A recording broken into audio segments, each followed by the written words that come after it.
So, a couple of days have passed. David has returned from the slaughter of the Amalekites. We saw that last week. He's been now 2 days in Ziklag, waiting. He knows there's a war going on. He knows that something's happening. He doesn't have good Wi-Fi connections there in Ziklag, and so he has to wait. The third day, it happened that a man came from Saul's camp with his clothes torn, dust on his head. So it was when he came to David, he fell on the ground, prostrating himself. It's been about 2 weeks, I suppose, since David was dismissed by Achish way up north. It took him 3 days to make the journey back to Ziklag, which he found burned to the ground. Probably took another week or so to chase out after the Amalekites, recover what had been stolen, and find his way back. And now it's been 2 more days after that, so I'm sure it's at least pushing a couple of weeks by this time.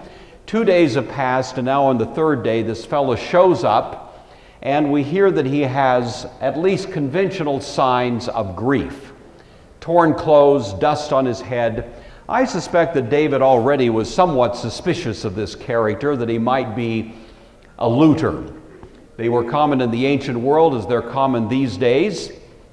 You know, when power outages go out in metropolitan areas, there's always a fear of looters. It's sort of that inner anarchy that lurks in all of our hearts, and you take away some of the external constraints, and there they are. And the same thing happened on battlefields. There would be a great battle, and in the evening when the dust is settling, these people would sneak in out of the shadows and start pillaging and rummaging around for anything that they could grab. And I think David probably already was suspicious that this guy was in that class of people.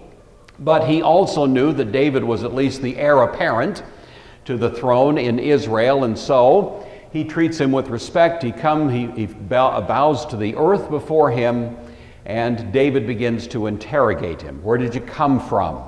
He escaped from the camp of Israel. How did it go? Tell me.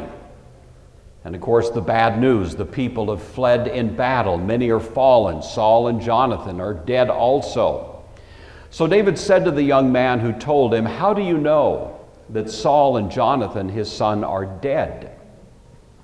Then the young man who told him said, "Well, as it happened by chance to be on the Mount Gilboa," just by chance, of course, "there was Saul leaning on his spear, and indeed the chariots and horsemen were following hard after him." Just happened to be on Mount Gilboa, the place of the battle. We, of course, realize this is a mixture, a little bit of truth, but a lot of it being made up out of whole cloth, because we know what actually happened, and we're going to see the contrast between the report as given to us earlier and what this young man indicates to us took place. He was looting after the battle. A stroke of luck from his point of view, he found the body of the king himself out there. And he was able to grab a couple of items, thinking this is going to get him in pretty good company as he goes and shows all this to David. Now, the way he tells the story, he says that chariots and horsemen were crowding in. We actually learned last week it was the archers who had found Saul. He continues, "Now when he, Saul, looked behind him, he saw me and called to me, and I answered, 'Here I am.' And he said to me, 'Who are you?' So I answered, 'I am an Amalekite.' He said to me again, 'Please stand over me and kill me, for anguish has come upon me, but my life remains in me.'" And so here we have this young man declaring he's an Amalekite. I'm sure that by this time alarm bells are going off in David's mind as he hears this little part of the story. He says that Saul had claimed anguish had seized him, is the sense of the language there. But Saul also says, "My life is still in me," and the sense of it is wholly in me, as if to say he hasn't suffered any physical wound, but he's certainly in fear of losing in the battle, of being captured. That's kind of the sense of what's being conveyed by this fellow. So he then says, "I stood over him and killed him, because I was sure that he could not live after he had fallen." And I took the crown that was on his head and the bracelet that was on his arm, and it brought them here to my Lord. The word fallen actually means defeated. So again, it's not suggesting that Saul had suffered some kind of injury, at least according to this young man at this point, but that his defeat was certain, and that he, at least apparently, Saul was fearful of being captured by these who were his enemies, and so he wanted to take this way out of being executed by this man, which he says he did. And then he took the crown from his head. That's referring to that little narrow gold band that a king would wear into battle. And so there it was, and he took it. And now he's come and offered it to David. And of course, this fellow is expecting David to be jubilant. Finally, Saul is dead, this fellow that has been out to get him all this time, that has given David such grief. He's expecting that David is going to congratulate him, to make him one of his inner circle, to bestow all kinds of honors upon him and give him some kind of reward for his labors. I don't suppose he was quite expecting the response that he actually saw when this news was delivered to David. David therefore took hold of his own clothes and tore them, as did all the men who were with him. And they mourned and wept and fasted until evening for Saul and for Jonathan his son, for the people of the Lord and for the house of Israel, because they had fallen by the sword. One commentator was noting something that is interesting. This is David weeping over the death of the man that had been his intractable enemy, somewhat reminiscent of the greater David, the son of David, who would centuries later similarly weep over Jerusalem, which was the home of those who were his entrenched enemies, and who would, in fact, before the week was out, crucify him. And yet both of these men, David and the son of David, weeping over these, really carrying out what is one of those great biblical axioms that we should pray for those who treat us poorly. We should love our enemies. And in some ways, David gives a good example of that. Well, David, after this time has passed, after this time of mourning, it's now into the evening hours, several hours, I suppose, have elapsed, comes back to the young man for further inquiry. Then David said to the young man, "Where are you from?" And he answered, "I'm the son of an alien, an Amalekite." So David said to him, "Then how was it you were not afraid to put your hand out to destroy the Lord's anointed?" Then David called one of the young men and said, "Go near and execute him." And he struck him so that he died. Now we might be inclined to think that was a little rash on David's part, but at least it helps to see a little bit of the detail of what's taking place here. This man says he's the son of an alien. The Hebrew word that's used there is actually a technical term that meant a sojourner, which was a term referring to someone who was living legally in Israel but without citizen status. In modern terms, we might say he was in Israel with a green card or something like that. He wasn't there illegally, he was there legally. And Israel, in that day, at that time, did have a rather open policy toward this sort of immigration. I mean, no political comment at this point. I know that's what you're all thinking. I'm just giving you a little pedagogical understanding of what's going on in Israel in the ancient world, and you can do with it politically what you want in terms of our current situation. But the fact of the matter is, in Israel, you could move to Israel. The only caveat is that if you were going to live within the jurisdiction of Israel, you were required to swear an oath of conformity to the religious system of Israel, to the values, to the law, and to the culture of that land.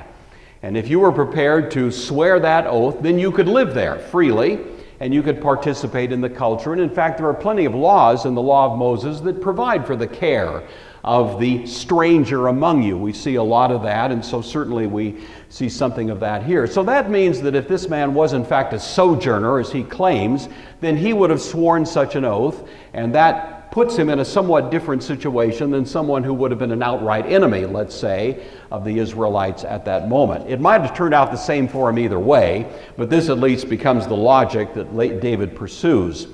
When he says, execute him, therefore, we would say this wasn't exactly a rash killing, because in fact they had fasted until evening. Some time had passed. David had made further inquiries, and really, by the man's own admission, he had committed treason of the highest order when he had killed the king of the land in which he was living and by which he was at least living with some degree of protection.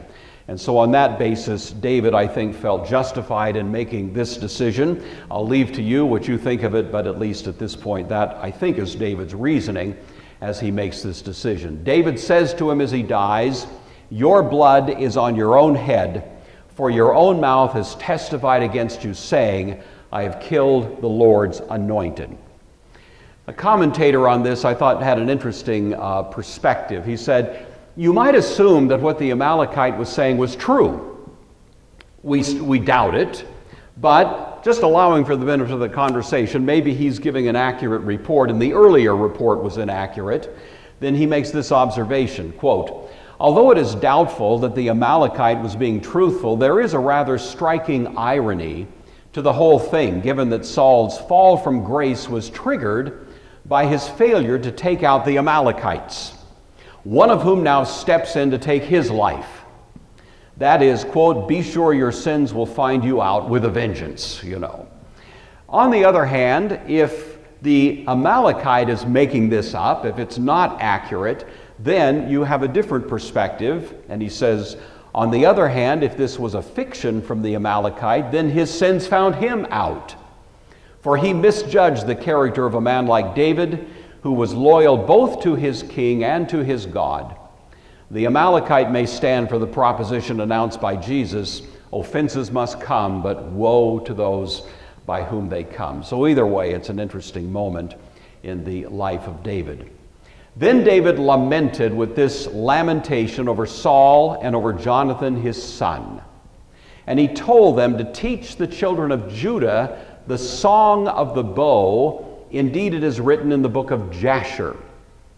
The book of Jasher, by the way, is a non-extant volume that was a collection of various poems and psalms. There is a document out there, I'd call it a pseudo-Jasher. It claims to be that document, but any sober scholars that have looked at it have really found almost overwhelming argument against that. But nevertheless, it's mentioned occasionally in the Bible. What's interesting about this particular lead up to this lament is that David would order that this particular song, the Song of the Bow, a lament for Saul, be taught to the children of Judah. Now remember, Judah was the tribe that would have been the least favorably disposed toward Saul. They were more loyal to David, and throughout their career, this tribe was the one that actually had a little bit of resentment toward the others. And so it's interesting that David would require that this tribe learn this, as if to make sure the legacy of Saul is going to be preserved, even among those who would be the least likely to have a favorable recollection of Saul. So he's insisting that his own people learn and in fact participate in celebrating the career of Saul, notwithstanding the way in which he had ended and somewhat dubious reputation that he had gained along the way. The other thing to notice about it is that in this lament, God is never mentioned. It is a pure lament. David doesn't bring into it some sort of theological interpretation of the life of Saul. He simply wants to recall his better days, recall that he had, at least at times in his career, been a remarkably effective and successful leader of Israel, and he wants that to be the legacy attached to this man, rather than the man was a scoundrel and was out to get David and all of the things David might have actually tried to perpetrate at this point. So briefly, the beauty of Israel is slain on your high places, how the mighty have fallen. Tell it not in Gath, proclaim it not in the streets of Ashkelon, lest the daughters of the Philistines rejoice, lest the daughters of the uncircumcised triumph. Not too long ago, the daughters of Israel had celebrated Saul, had celebrated David. They had songs that they sang in praise of them. David here wants to say, please don't have this happen among our Philistine enemies. Don't tell this news in Gath. It's a poetic way of saying how little he wants this particular unhappy moment to be distributed abroad. O you mountains of Gilboa, let there be no dew or rain upon you, nor fields of offerings. For the shield of the mighty is cast away there, the shield of Saul, not anointed with oil.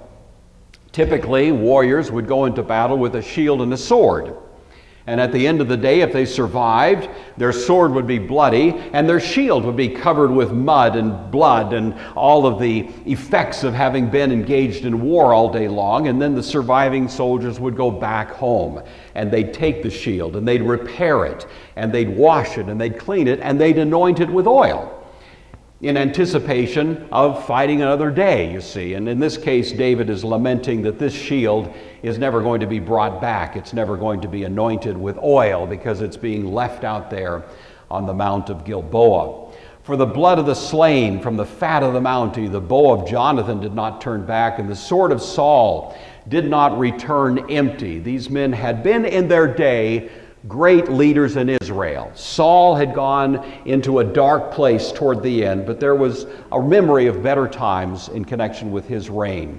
Saul and Jonathan were beloved and pleasant in their lives, and in their death they were not divided. They were swifter than eagles, they were stronger than lions, celebrating again a better time, a better memory of Saul. Daughters of Israel, weep over Saul, who clothed you in scarlet and luxury, who put ornaments of gold on your apparel. How the mighty have fallen in the midst of the battle. Jonathan was slain in your high places. I'm distressed for you, my brother Jonathan. You have been very pleasant to me. Your love to me was wonderful, surpassing the love of women. And of course, at another time, we looked at that friendship between David and Jonathan and noted how really unique it was. How the mighty have fallen and how the weapons of war have perished. So as I say, it really is a pure lament. It's not a psalm in the sense of an expression of praise to God, and somewhat surprisingly, David makes no reference to that. Again, it is simply a way of extolling the memory of this man and kind of ignoring the fact that toward the end of his career, he had drifted into some rather unhealthy places spiritually. David wants a better memory of Saul to persist. This brings us to chapter 2. It happened after this that David inquired of the Lord, saying, "Shall I go up to any of the cities of Judah?" And the Lord said to him, "Go up." David said, "Where shall I go?" And he said, "To Hebron." We've talked a little bit about the Hebrew oracle on other occasions. Some believe the oracle actually functioned in a kind of yes or no answer capacity. You'd ask questions like playing 20 questions, and gradually figure out what God was communicating through this oracular sort of function. Nobody knows for sure how it worked exactly, but some have thought that might be the case.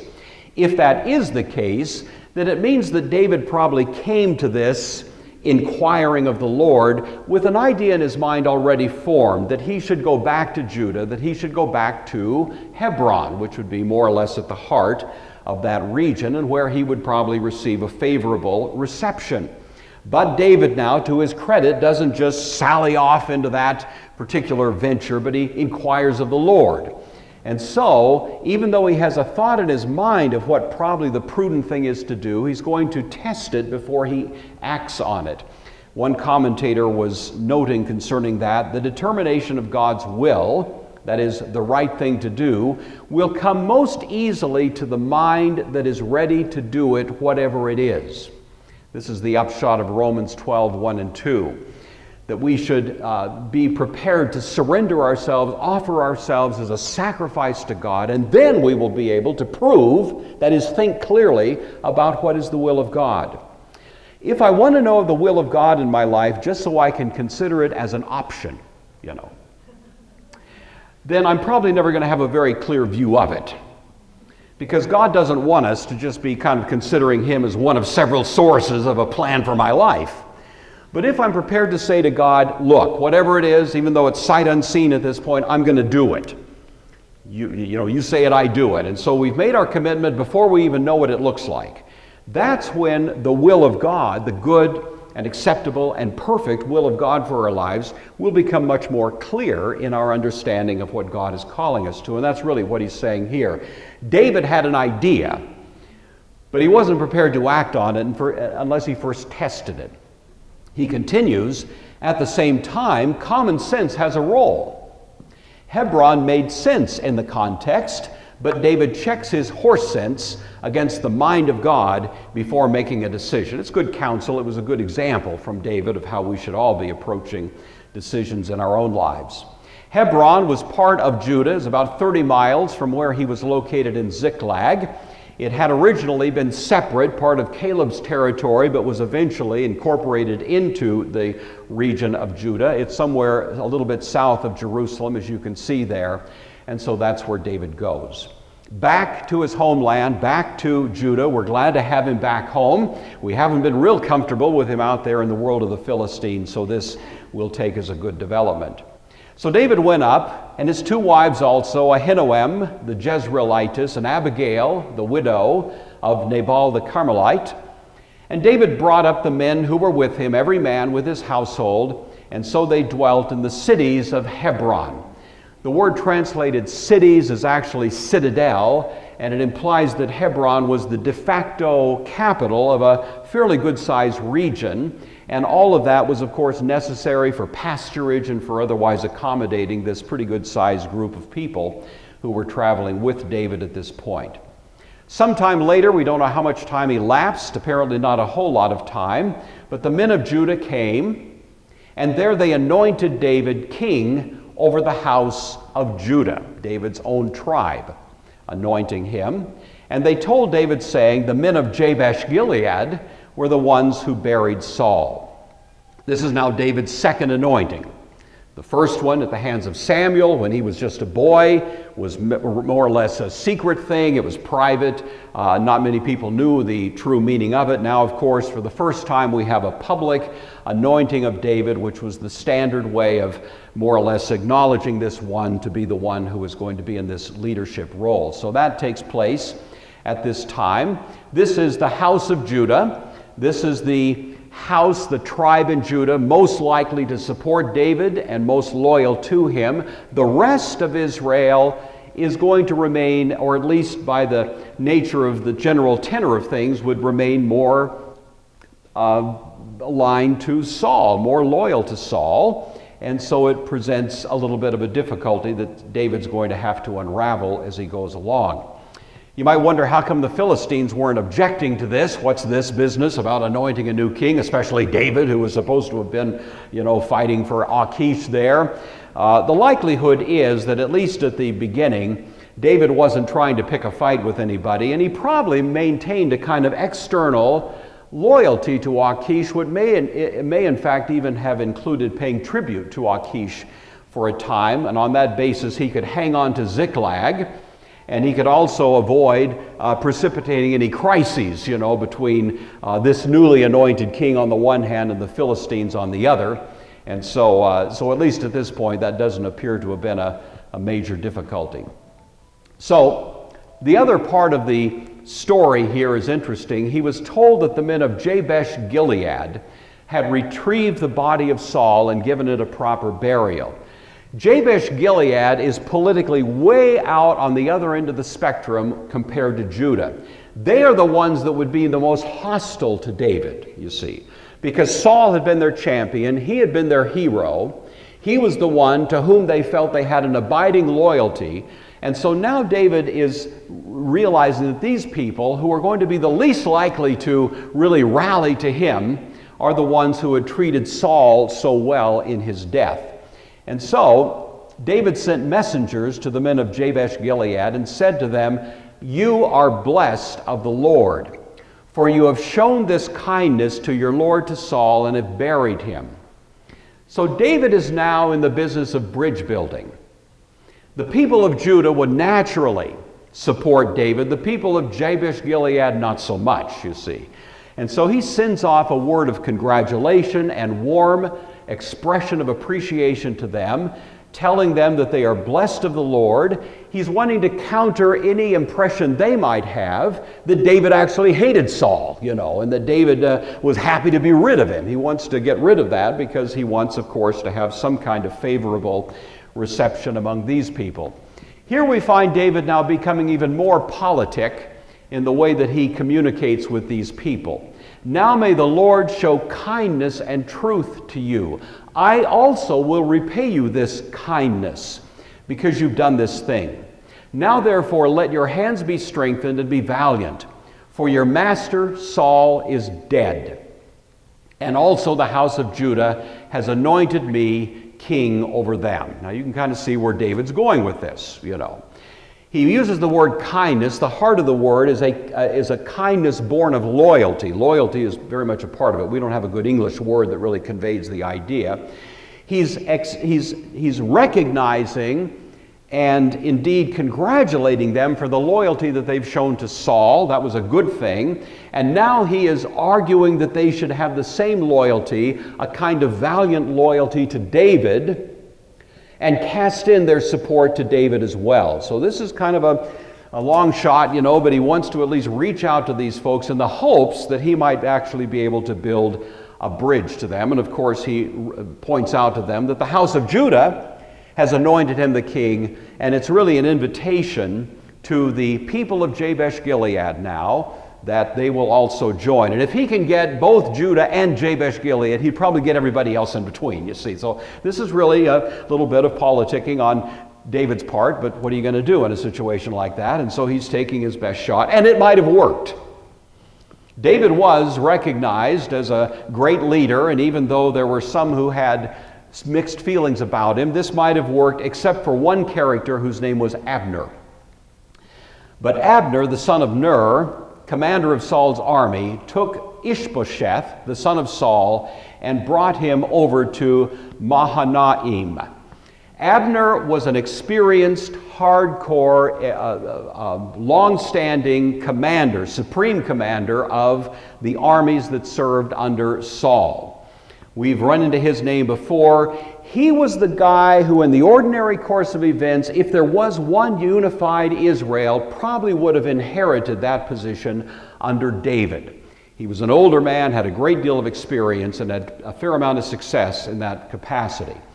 If he had supported David, probably game over right there. David would have been anointed king, and that would have been that. But Abner doesn't see it that way, and he takes the youngest son of Saul, probably still a minor at this point, a person by the name of Ishbosheth, and he anoints him the king of the other tribes. This takes place at a region called Mahanaim, which is on the east side of the Jordan, relatively protected from any attacks from anybody at this point. And from here he makes a sweeping claim on behalf of Ishbosheth to be the king of all of those territories. He made him king over Gilead, over the Asherites, over Jezreel, over Ephraim, over Benjamin, over all of Israel. Even the parts that had fallen to the Philistines. He's making at least a titular claim that Ishbosheth is the ruler of all of these. So we got a problem, you see, in Denmark here, because David is the king here, and now we have a separate king who's ruling over the rest of Israel. And so this is, of course, making things a little more complicated all the way around.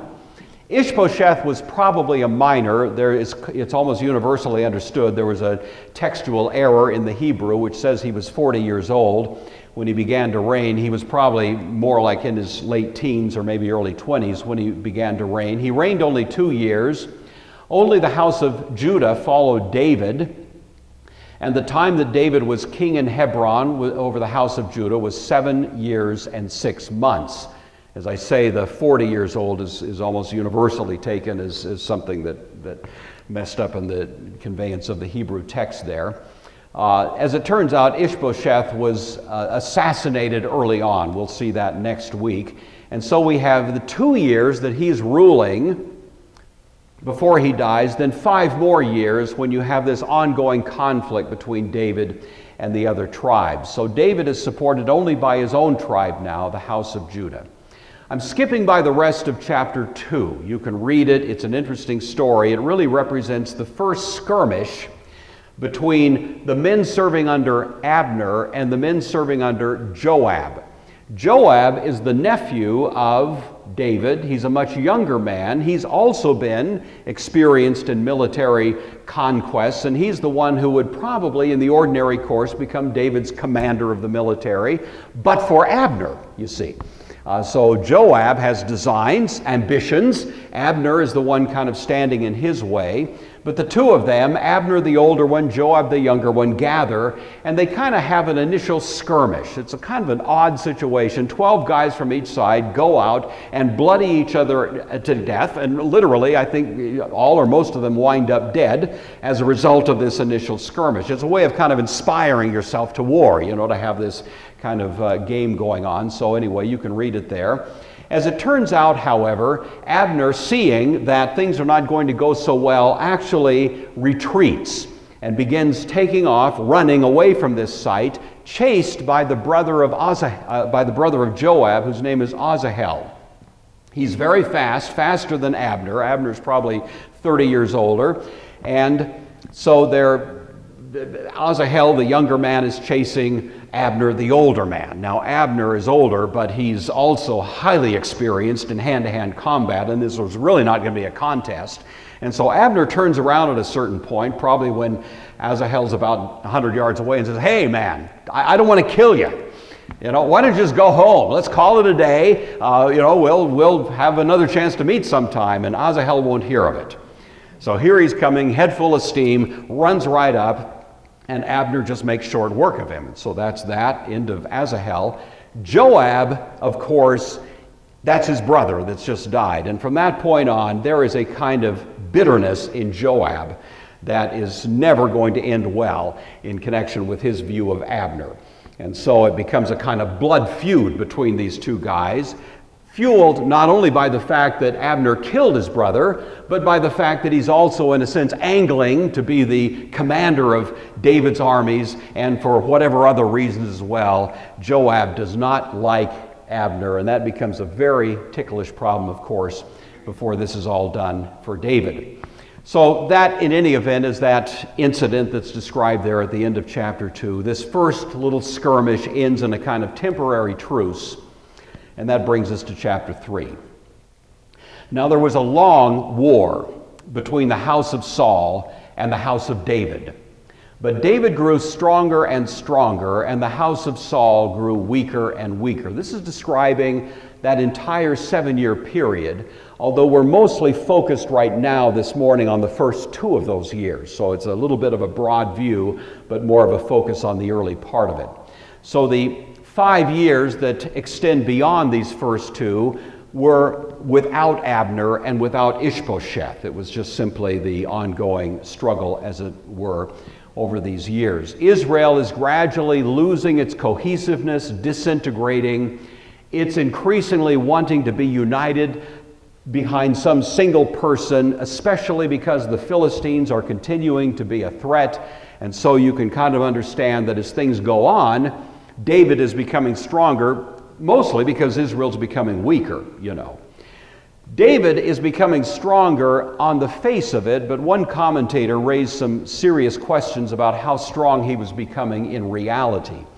And he makes this comment: "There's irony here, as the outward appearance of growing stronger is contradicted by the inner reality of growing weaker, as several wives, each of whom was primarily loyal to her own son, would eventually lead to the most threatening moment in David's reign. David's house would eventually become a house divided against itself, in effect a house of sand that nearly destroyed David and his rule before it was all over." I think most of you know the story of David well enough to at least have a sense of what he's driving at here. The fact of the matter is, during these several years, David did have several sons who are named for us, each one by a different wife. So we hear that sons were born to David in Hebron, the first of whom was Amnon, born of Ahinoam the Jezreelitess. Sons born from multiple wives can't be good. I'm just going to tell you, That's not going to be part of my Sunday school lesson, because I hope that's just self-evident to all of us, that that's not a good way to run your family. It also violated what's called the king's law. In a sense, the king in Israel was the least free person in Israel because he was not only bound to obey the other laws, it was lex rex, unusual in the ancient world. It was the rule of law, and the king had a special set of rules that just applied to the king, you see, so he had even more rules to follow than others did, one of which was Deuteronomy 17:17, neither shall he multiply wives for himself, lest his heart turn away, nor shall he greatly multiply silver and gold. Of course, Solomon would make David look like a piker in this department, but at least at this point, this is what David seems to be treading on thin ice in terms of his conduct. The report, once again, I want you to notice here, is given to us with neither praise nor blame. This is where the Bible is quite honest. In this point, it doesn't bother to tell us whether this was a good idea or not, but it's supposed to invite us to make our own judgment as we look at what happens. You know, as we look at the effects of this behavior, we should be able to figure out maybe that wasn't a good plan on the part of David. In any event, we find a very interesting history of these characters. Amnon is the first. He is best known later, we'll look at this story, for what's called the rape of Tamar, who was his half-sister, the full sister of Absalom. And so if you know that story, you know that eventually Amnon was killed by Absalom because of that particular crime. The second son is named Kileab. He was born to Abigail, the widow of Nabal the Carmelite. He's also called elsewhere Daniel, that's 1 Chronicles 3:1.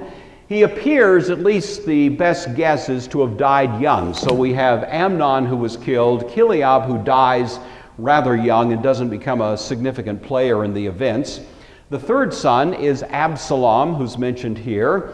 Absalom was the son of Maacah, the daughter of Talmai, the king of Geshur. So this was a marriage that David entered for political purposes. Absalom turns out to be the one who would give David the greatest grief because he mounts a coup, of course, against David. We'll look at that story later as well.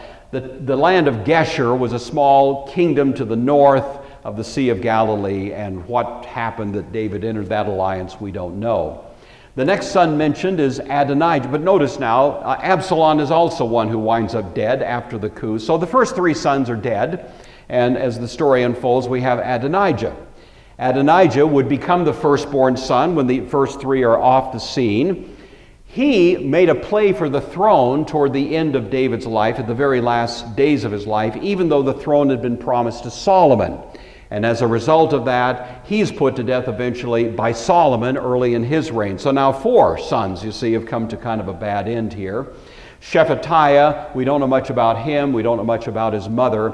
Ithream appears to have been born to Michal, who was the daughter of Saul, had been given by Saul to another, but was retrieved by David as part of a deal that he worked out that we'll look at eventually.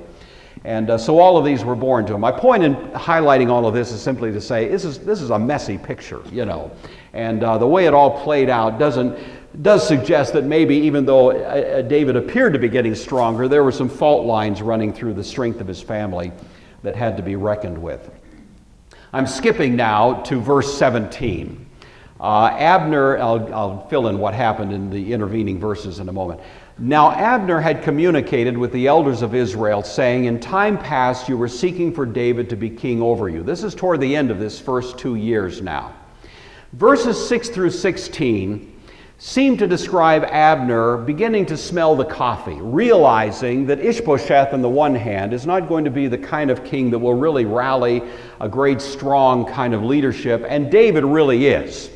And Abner seems to have had a change of heart, and he has to figure out some way to justify really breaching his commitments to Ishbosheth and realigning himself with David. And so he sort of picks a fight.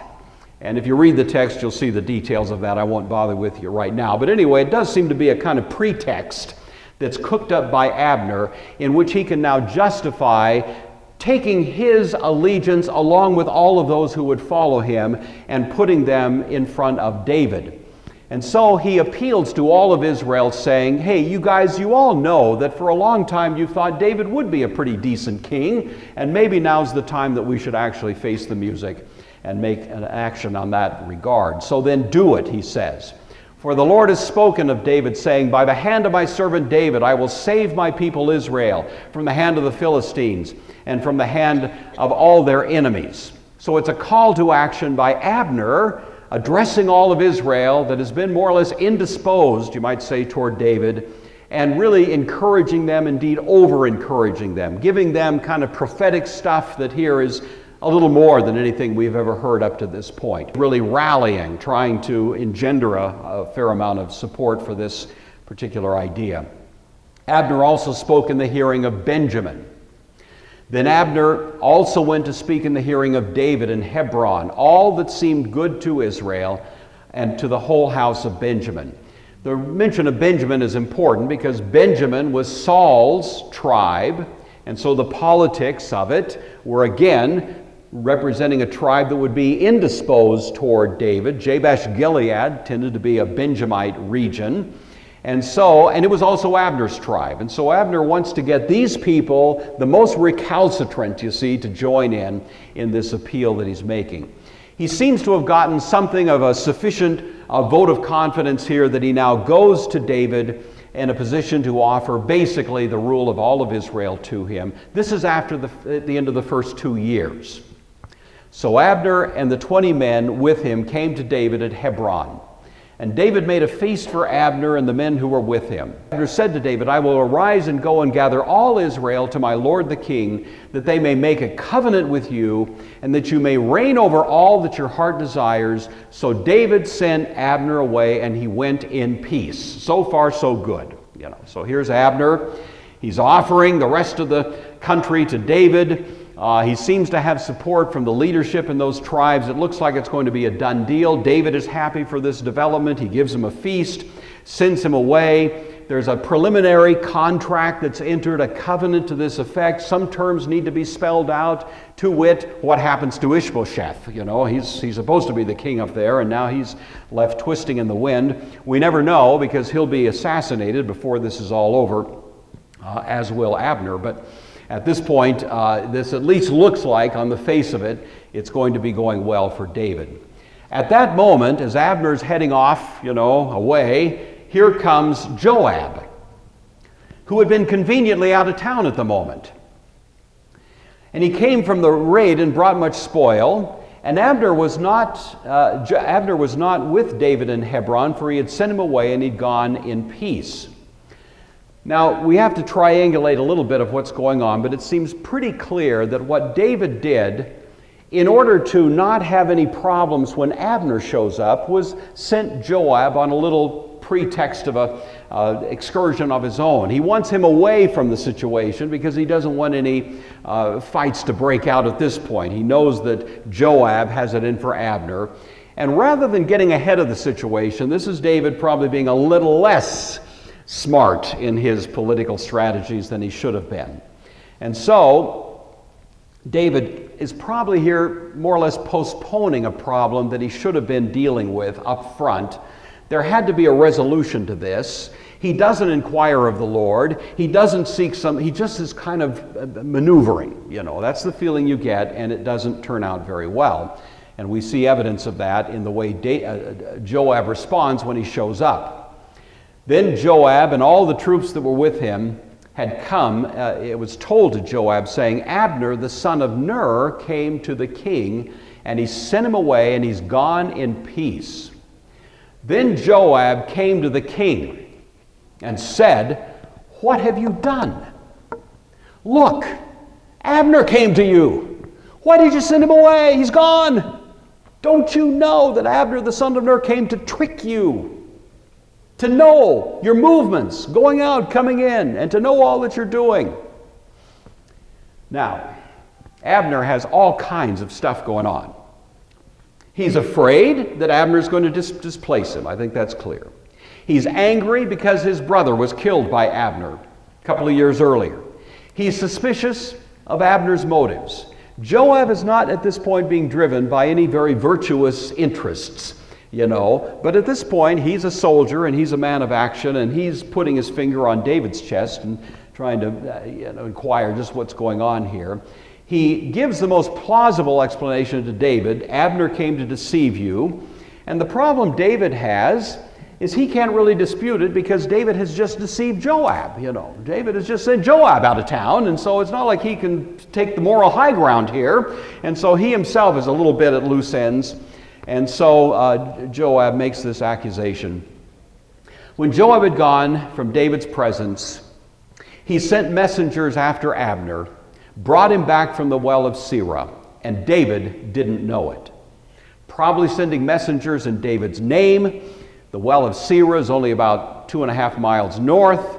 When Abner had returned to Hebron, Joab took him aside in the gate to speak with him privately, and there stabbed him in the stomach, kind of a sucker punch, you know. I don't think Abner, who was a very experienced military man, suspected that was coming, so that he died for the blood of Asahel, his brother, Joab's brother. This gathering in the gate would sometimes have these little private enclaves where you could have such a conversation.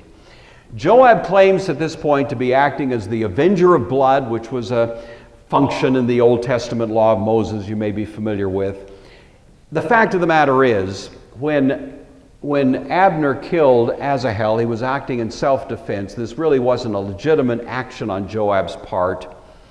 It was really Joab acting out of his own animosity, but it was also in some sense a reflection of David's poor planning, that he didn't get ahead of this, that he didn't figure out some better way. He should have seen it coming. He should have done something better than what actually happened.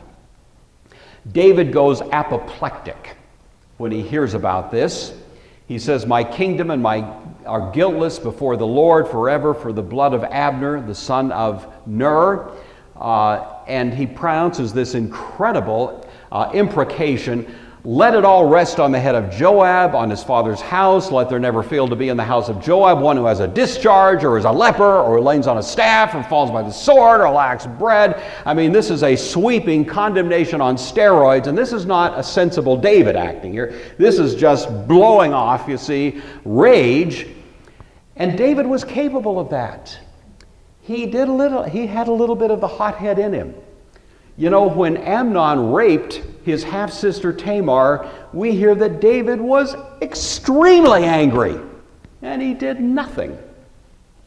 Parental anger is not very useful. It's quiet parental action, you see. And at this point, David is lacking that, and you see a little bit of hint of that at this point as well. So Joab was probably demoted, probably lost his office, but he did gain it later. David, I think we have to say, was partly to blame. That may account, at least to some degree, for his outrage and his anger. Sometimes that's a little bit of reflection of our own, sense of culpability ourselves. So Joab and Abishai killed Abner because he had killed their brother Asahel at Gibeon in the battle. I'm going to skip by this. There is a lament that's given for Abner, but I'm going to skip by that and this and this and bring you to my Sunday school lesson since time is up. I think in these 3 chapters we see 3 faces of David. One good, one so-so, one not so good. So I think it helps to kind of put it together in those terms. David provides a great model for us of virtue in his lament for Saul. He finds good in one toward whom most would only have found fault. We all do have a tendency, well, I don't know if you do, I do, when somebody I don't like very much falls onto hard times, I have a tendency to kind of chuckle in my little heart down here. You know what I'm saying? And that's not a good sign. Paul says we should rejoice with those who rejoice and weep with those who weep. And when you find yourself rejoicing when someone weeps, that's not a good sign, you see. Or when you find weeping when someone rejoices, that's not a good sign. And we would have thought David might be human enough to at least given some expression of the fact that, well, he got what he deserved. But none of that from David. At this point, he really does represent, I think, a great model of the kind of virtue we should all aspire to. A little bit more of a so-so face. David provides an example of wisdom, I think, reaching out to those most hostile, affirming their value, appealing for common ground. He reaches out to the people of Jabesh Gilead. It is a little bit of politicking on David's part, but it's probably not bad. It's just, you might say, an attempt by David to try to do the smart thing here. Whether it was the most virtuous way to approach them or not, I'll leave to your own judgment. But certainly toward the end of the day, we see David provides a warning against subtle deception. It's so easy to tell the white lie. It's so easy to just be a little bit deceitful, thinking this isn't going to amount to much, and it just generally doesn't turn out well. In this case, David succumbs to the temptation of expediency when above-board transparency with Joab, with Abner, with all of it up front on the table probably would have been much more productive and much more happy in terms of the outcome that was realized. So that's where we'll leave it this week. Your reading assignment next week, the next two chapters, chapters 4 and 5. Whew, that's a lot to cover. I hope that was somewhat helpful. I felt like we had to travel at a bit of a frenzy this morning, but I hope that was useful. Let's have a word of prayer and we'll be dismissed. Father, we're grateful. We see ourselves here and there. We see our faults and our weaknesses. We also see those moments when you have been faithful to help us do things that are better than ourselves. We see all of that in David. We see these people that surrounded him and the complex situations he dealt with, and we realize that you are the God of all wisdom. And we're reminded of James that if any man lacks wisdom, let him ask of God, who gives generously without finding fault, and it will be given him. We pray that we might take that counsel to heart as we continue to review the life of this man that you use so well. For all of that, we give you thanks in the name of Christ. Amen.